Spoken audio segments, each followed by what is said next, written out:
आपके इस चैनल के माध्यम से ईद उल फित्र की बहुत बहुत मुबारकबाद देता हूँ।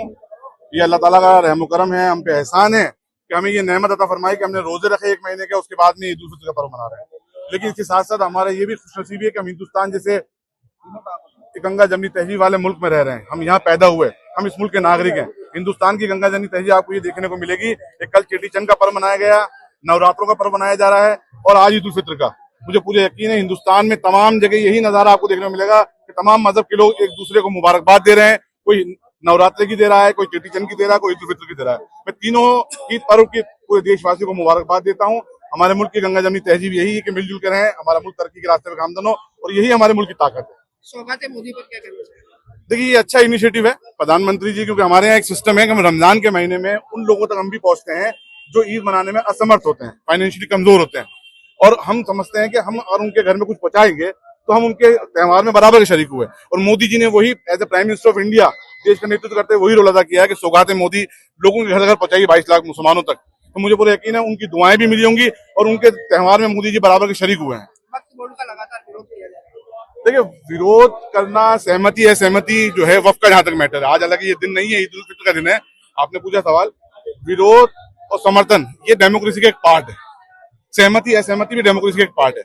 कोई कॉन्स्टिट्यूशन तरीके से, संवैधानिक तरीके से अगर कोई प्रोटेस्ट करता है तो करे, उसको कोई दिक्कत नहीं है। लेकिन जहां तक वक्फ का मेरा मानना ही है कि वक्फ में अमेंडमेंट की जरूरत है। देखिए, वक्फ का मतलब ये कतई ये नहीं है कि लोग ये कह रहे हैं कि मस्जिदें छीन जाएंगी, खानकाएं छीन जाएंगी, कब्रिस्तान छीन जाएंगी। ये कहना गलत है। हो सकता है कुछ सेक्शन से उनको प्रॉब्लम हो, ये असहमति हुई, ये डेमोक्रेसी का पार्ट है। और सरकार को कोई जल्दबाजी नहीं है। सरकार ने बहुत तसल्ली से इस बिल को लाई थी। सरकार ने बाकायदा जेपीसी में ये बिल दिया, जेपीसी ने बहुत पेशेंटली सबको सुना है और उसके बाद में अब ये बिल पेश करने जाएंगे। मुझे पूरा यकीन है कि ये बिल आने के बाद में वक्फ के मैटर में ट्रांसपेरेंसी आएगी और उसकी प्रॉपर्टी को प्रोटेक्ट होगी, और जो किराया एंक्रोचमेंट जो सबसे कम है, ज्यादा हो चुका है वक्फ के अंदर, वो एंक्रोचमेंट हटेगा और वक्फ का किराया बढ़ेगा जो कौम के लिए काम आएगा। इसके अंदर ये गुमराह ये कर रहे हैं कि साहब ये वक्फ के जरिए शरीयत मुदाखलत नहीं। तो ये वक्फ एक अलग मामला है। वक्फ के मामला बिल्कुल अलग होते हैं, वो शरीयत से मामला हैं। लेकिन वक्फ को मैनेज करने के लिए और उसकी प्रॉपर्टी को रेगुलेट करने के लिए 1954 में कॉन्स्टिट्यूशन के तहत एक एक्ट लाया गया था और उस एक्ट के अंदर सिस्टम बनाया गया था वक्फ बोर्ड का, सेंट्रल वक्फ काउंसिल का सिस्टम 1964 बना। तो वक्फ बोर्ड के अंदर सीईओ होता है, चेयरमैन होता है, मेंबर्स होते हैं। तो उसकी कार्य प्रणाली को चेंज किया जा रहा है और इफेक्टिव बनाया जा रहा है। इसमें किसी से मजहब की कोई मुदाखलत नहीं मानी जानी चाहिए, मेरा मानना ये है। और मुझे उम्मीद है कि एक सार्थक बहस होगी पार्लियामेंट में जब बिल पेश होगा और सबको सुनने के बाद में एक अच्छा बिल पास होगा। योगी आदित्यनाथ ने कहा है कि मुसलमानों के बीच में हिंदू सुरक्षित है। नहीं, मैं इस बात से इत्तेफाक नहीं रखता। देखिए, इस मुल्क में सब सुरक्षित है। ये मुल्क बिल्कुल सबके लिए ही उतना सुरक्षित है जितना मुसलमान के लिए, जितना हिंदू के लिए। और हम सब मिलजुल के रह रहे हैं, गंगा जमनी तहजीब है। आप देख रहे हैं यहाँ पे हिंदू भी मौजूद है, मुसलमान भी मौजूद है।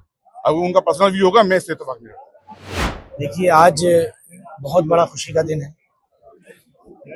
पूरे महीने की रमजान शरीफ की इबादत के बाद में आज ईद का दिन आता है। तो आज पूरे हमारे शहरवासियों को, प्रदेशवासियों को और देशवासियों को मैं अपनी जानिब से ईद की दिली मुबारकबाद पेश करता हूं और खुदा से दुआ करता हूं कि जिस तरह हमारे मुल्क में हर मज़हब के लोग मिलजुल कर रहते हैं, ये पूरी दुनिया के लिए एक नायाब मिसाल है।